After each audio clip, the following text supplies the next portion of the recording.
Pour beaucoup d'Australiens, les élections de samedi, c'est une vraie série télé à suspense. Il y a d'abord Julia Gillard, la première femme chef de gouvernement. Elle a pris beaucoup de risques en convoquant des élections anticipées juste après avoir pris ses fonctions en juin. Il y a ensuite son prédécesseur, Kevin Rudd, lui aussi travailliste. Évincé du pouvoir par sa propre formation, il a finalement été appelé à la rescousse par celle qui a pris sa place. Et enfin, il y a le chef de l'opposition, Tony Abbott, surnommé le moine fou. Cet ancien séminariste et père de famille est un dingue de sport. Et il n'est pas rare de le voir avec des maillots de bain moulants fluo sur la plage, entre deux meetings. C'est un gouvernement à qui l'on ne peut tout simplement pas faire confiance sur le plan économique.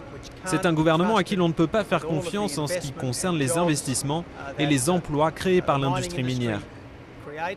Le Parti travailliste affirme, lui, avoir su gérer la crise économique et insiste sur sa politique environnementale. Moi, je crois que le changement climatique existe. Lui, non. Je crois qu'on doit contrôler la pollution et on a besoin d'un modèle économique qui permette de le faire. Je conduirai un débat national sur le sujet. L'une de ses priorités, c'est aussi créer un réseau national Internet à haut débit. A l'inverse, son rival confesse qu'il n'y connaît rien en nouvelles technologies. Vous êtes sur Twitter ?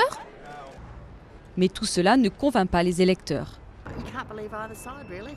On ne peut pas faire confiance ni à l'un ni à l'autre, parce qu'ils ne disent pas vraiment en quoi consiste leur politique.